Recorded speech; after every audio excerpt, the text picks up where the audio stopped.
Good morning. I'm going to do a quick video of 1732 Northwest 44th Avenue. It's a waterfront lot here in Northwest Cape Coral.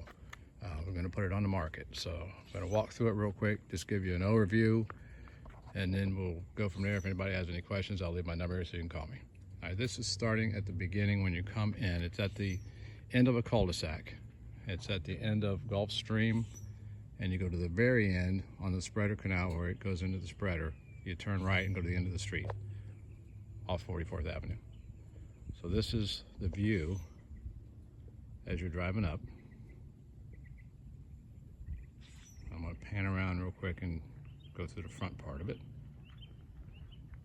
Over here is the canal that cuts in. It's a 200-foot wide canal. Both sides are on the water. It goes all the way up to the end. Very end here, you see a house at the end of the street. That is Gulf Stream. That goes straight out to Old Burnt Store. So that canal stops when it gets to Gulf Stream. And then it goes all the way through here and onto the Spreader Canal, which is right there. Those are the houses down the street. That's as you come in. You've got lots on the left side here, on the right. These are the homes. This is actually the house next door to the lot that I'm putting on the market. Very nice home. It's already built, you know what's there. As you come around, the lot is a little bit unusual. Well, it's unusual for good ways, and it's unusual the way it was laid out. But coming around the cul-de-sac, if you come to the center of the turnaround, which is right about here where I'm standing, and you can see here, it's about the center. I go a little farther. Right about here. Don't have any flags on it, but this is where it goes. So the center of the cul-de-sac, and I'm gonna walk straight over. You can see kind of where the grass is cut. Right there, higher and lower. The cut part is the property here. It goes straight out from the cul-de-sac.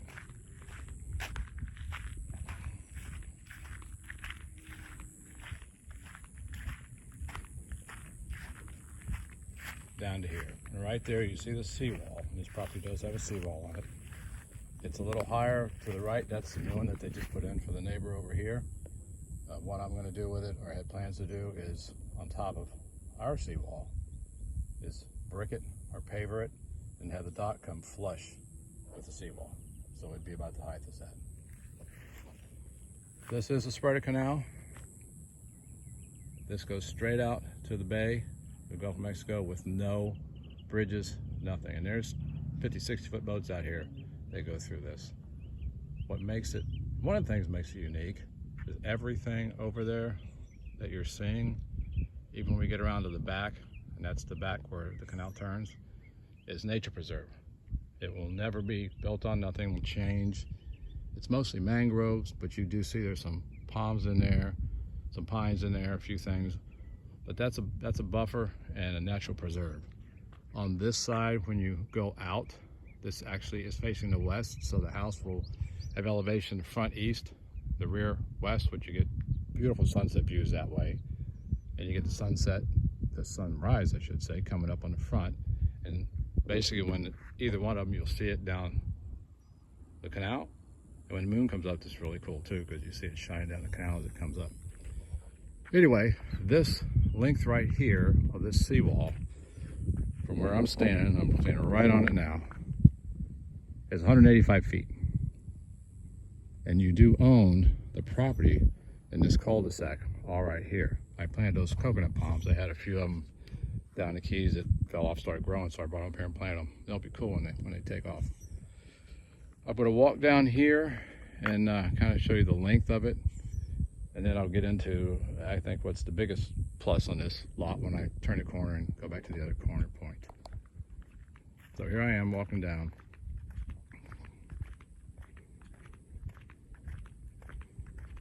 "85 feet is a long waterfront.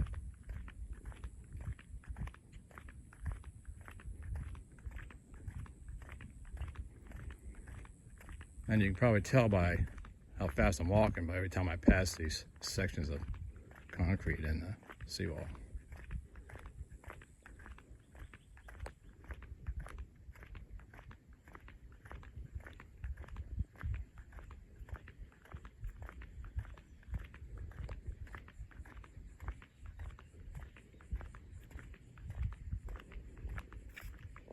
That's just a sign from the roof. I'm going to pull that out. They actually redid the roof on that home.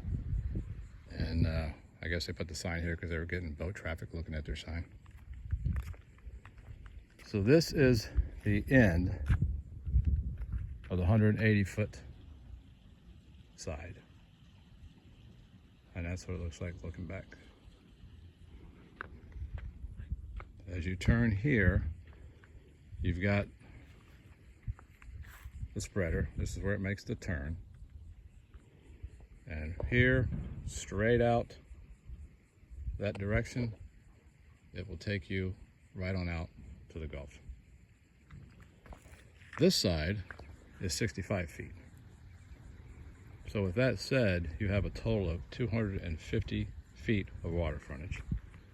Let me walk you over here.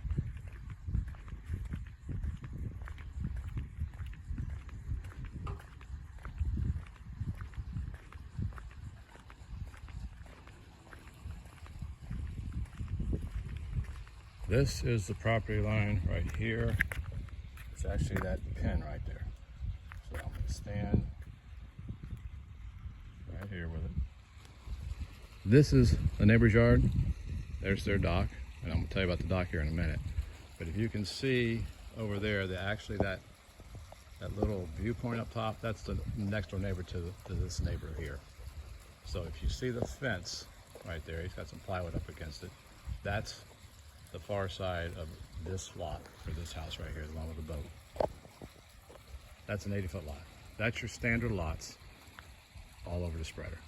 It's 80-foot wide. So you've got 80 foot on all these homes up here, and there's one down the street that just went on the market. This property here has a little more than 3 times that water frontage, with 250-foot water frontage. This lot is a little bit thinner, how it got laid out. I guess they didn't quite lay it out correctly when they came down the street, but it's got all the water frontage. And I'm actually a building contractor. I have design plans that will go with it on this lot.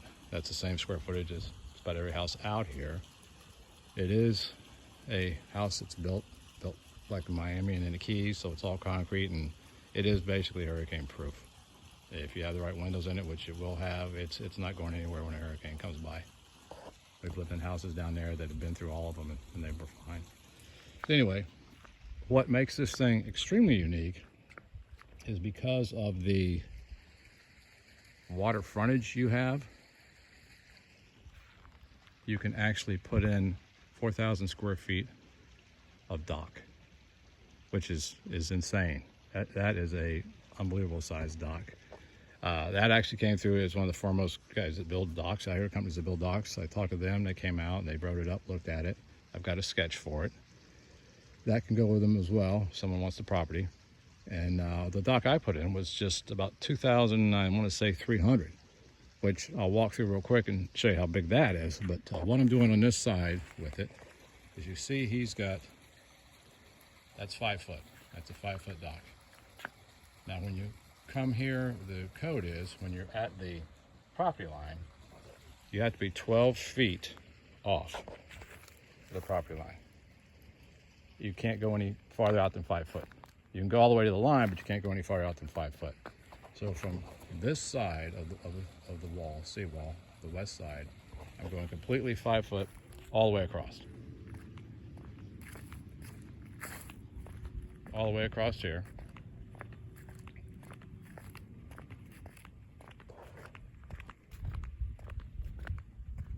So at this point, it goes out that way 5 foot, and this way, which is going to the north, it's going 30 feet. So you've got it going 5 foot straight on out, 30 feet out, from the corner here, down this way.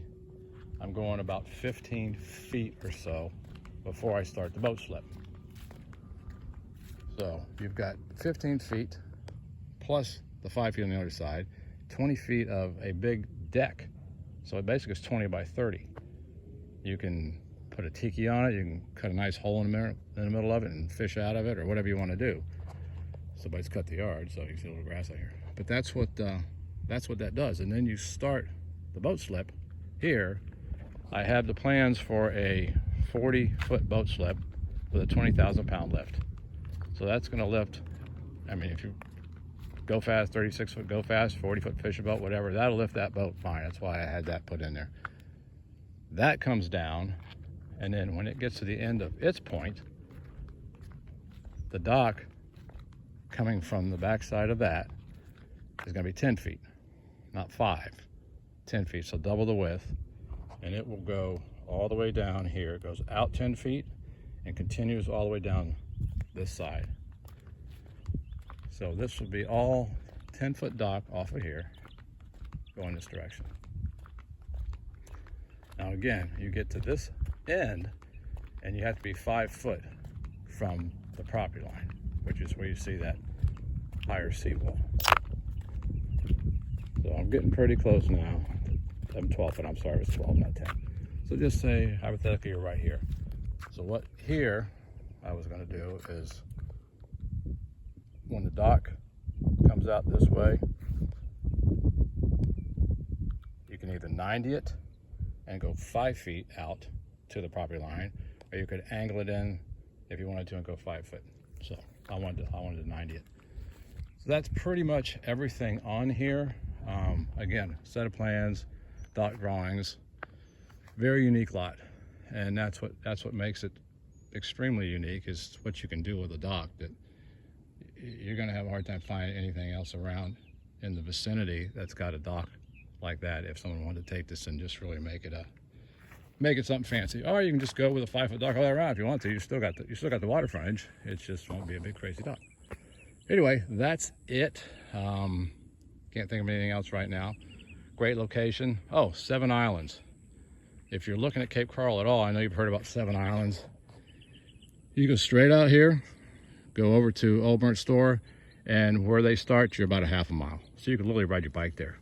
And that's going to increase value considerably here. We've got places in the Keys and up in this area, and we're actually doing some other things. So that's why I put this on the market, and we'll see what happens. Anyway, any questions? Doug Mann, 704-663-9261. Thank you.